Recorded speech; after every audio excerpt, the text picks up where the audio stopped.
Welcome to Yachting World's Heavy Weather Seamanship Series, produced in association with the Pantaneous Yacht Insurance. This month, Skip Novak is going to take us on a tour of his two specially designed cutters, Pelagic and Pelagic Australis. They've been designed specially for high latitude adventure cruising. Hello, I'm Skip Novak and you're on board my 54-foot sailing expedition vessel Pelagic, a boat with a history. Built in 1987 in Southampton. It was very much a DIY project, and the philosophy of the boat was really to sail to remote destinations around the world, principally high latitude destinations, the Arctic and the Antarctic. And the whole ethos of the boat is robustness, simplicity, and a go-anywhere philosophy. And it's a steel boat, got a lifting keel and lifting rudder in order to get into shallow water situations, out of the ice, be able to beach the boat if necessary in all these remote places we go to. And because it's lifting keel, it's quite a special interior. Most boats have interiors in the maximum beam of the boat where the day area is the main saloon and these type of things in the galley, whereas our boat, because of the lifting keel box here, the main area is pushed back in the stern. So here you have a couple pilot berths either side, you've got a salon table, you've got a library, and there you got the galley ensuite, 2-burner gas hob and an oven, and all the other accoutrements in a galley. You've got here the life of the boat. This is the heating system. This is a great thing. This is a Danish fishing boat stove called a Reflex, runs 24/7, doesn't use any electricity. It's fed by a gravity day tank, and got a drying locker behind for our foul weather gear and a drying area for our boots. Sort of like a fireplace in a house. I like that, you know, that natural heat source. And if you walk forward, we're going to have a little tour of the boat here. We've got our chart table here. We got Bertie navigating today on the dock in Ushuaia. And very simple, we still are on paper on Pelagic. Even though we do have electronics as well, we still have to have paper charts. Most of the areas we go to are a lot of unsounded areas and very primitive chart plotting. We've got a toilet, shower area. Everything operated by hand, of course, because, you know, everything has to be reliable. Once we leave port, we have to be totally self-sufficient, be able to repair everything ourselves. Here you've got a cabin, astride of the keel case, double bunk down below, single berth up top. Storage areas here, pockets under the bunks, boot lockers under the bunks. And this is my favorite part of the boat. This is the workshop area and storage, big forepeak. It starts pretty much by the mast here. That's the mast step above here. Big area you can walk into. Tool area here, big vise. 2 outboards we got, one's on the deck. We've got 2 inflatable dinghies go in there. We've got all our vegetables and fruit in these plastic boxes here. Spare ropes, running rigging, anchor gear, diving equipment, shore equipment, fender boards. Place you can walk into. There's nothing worse than a little tiny forepeak or a lazarette where you're upside down trying to uncover something to get out something else. Here you can actually walk in, it's all accessible. Going down the port side of the boat is symmetric to the starboard side because of the keel case. You've got 2 more bunks here forward. Then you got the double bunk here, single above. It's also articulated up and down like a pipe berth. And then you've got more food storage here and these clever little barrels, a lot of the dry stores back in the galley. And back to your main saloon, which is really where it all happens in the evening. You tie to the shore, anchor down some lines ashore, and here we have a few drinks and a big meal. And this is our style of cruising. This is expedition cruising. Well, this is our bolt-on goodie that we added later. This is a fixed Dodger. We call it a pilot house. And in here we've got all our safety equipment accessible, life jackets, flares, EPIRB in here. We've got knives and things in here, flashlights, all at the ready. And it's a nice place to relax in heavy weather because you can sort of stretch out here, stick your legs down in the companionway and get out of the weather. There's nothing worse than being stuck on deck. Here we can still observe what's going on from inside this shelter here. It's great. A sliding hatch here. And we've got a very simple cockpit arrangement. There's no push button winches. Everything is manual here. It's really great. Keeps us nice and fit. And under here we've got a diving compressor there that we actually use as a sort of a seat. Behind that, gas bottle locker.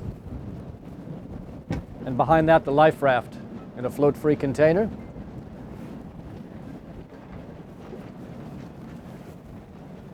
And there's our chimney for the heater here, Charlie Noble.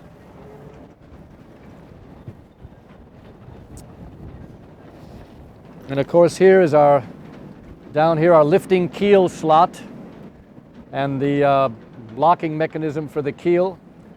And we've got 4 spools of line here, 120 meters each to tie to the shore. We can put 2 bow lines out and 2 stern lines out. And this is how we operate in places like Tierra del Fuego and the Antarctic Peninsula. Tying to shore is much safer. Welcome aboard Pelagic Australis.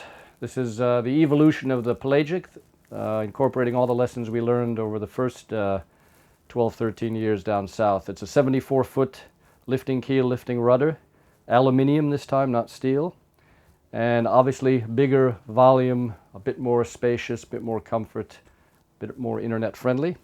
This is the pilot house area. This is really the heart of the boat. This is where we basically live in the pilot house while we're sailing around. Go outside to adjust the sails, come back in here, hang out. It's got a 360-degree view. Nav station over there.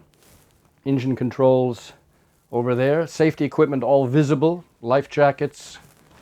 All your kit here at the ready. Safety equipment behind the lockers, day medical kit, etc. Flares. Nothing hidden away. And this is the roll bar here to keep everybody tacked down in the rolling sea so they don't fly off the settee. Going to take you downstairs to the port side of the boat. Because it's a lifting keel, of course, again, symmetrical side to side for the day area aft. And she's a 12-passenger boat with 3 crew, MCA Category 0, all bells and whistles, built in South Africa in 2003. Big double cabin back here. We've got a ensuite toilet to that cabin with a shower arrangement in there. Another double cabin here, upper and lower. Going through a watertight door. We've got 5 watertight bulkheads on this vessel. Another double cabin here. A lot of storage space, pockets, lockers, boot lockers under the bunks. And this is my favorite part of the boat, the workshop, of course.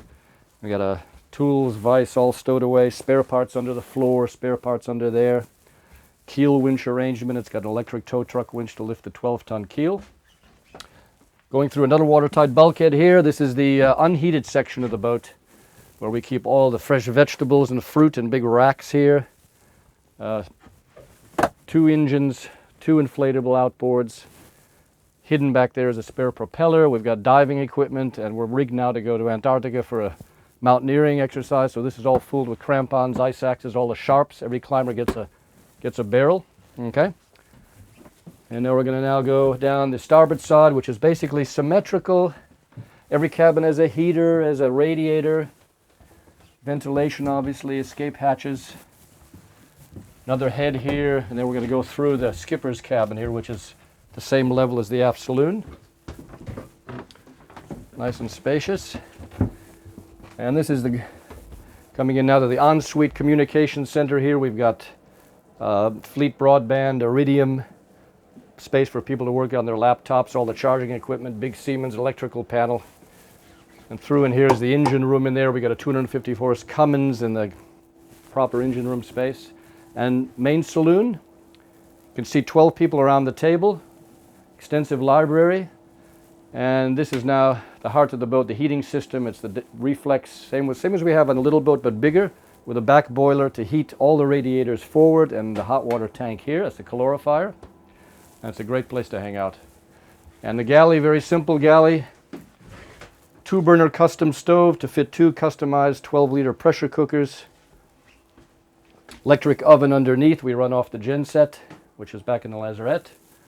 And everything else stowed away properly here. Can make some good meals on this galley here. And out the hatch to the pilot house. We'll do a tour of the deck. Okay, going out the watertight door into the cockpit. This is quite a unique arrangement here. It's a big sliding composite hatch there that goes all the way back. So you can sit under here without putting on foul weather gear and be basically outside but not have to put gear on and get soaked. So this is a really, really nice area. You get 4 people in here. Watertight door, obviously. Two 12-man life rafts with a float-free lid. Okay, main steering station. And the cockpit I really love. This is also unique. It's a cockpit where the winches are all ergonomically placed at this level. You're not sort of bending over on a coaming, and you're leaning against, with your hip against a really solid surface, not trying to capsize over a shorter plinth. And our big rollers bring all the sheet leads up to these winches, get a clear lead. Running backstays come in here, so you basically are walking around all the running rigging, no ducking and diving here. And it's a completely flat deck from stem to stern. Back here is a nice feature. You got about 2 bomb bay doors, give access to the stern scoop, ladder and a swim ladder that falls over the side, and also gives access to the big spools of rope. We have the shorelines. We got 2 spools underneath here, 2 times 150 meter polyprop lines that go ashore. Okay. And then walking forward, man overboard geared, obviously. And that's our famous chimney.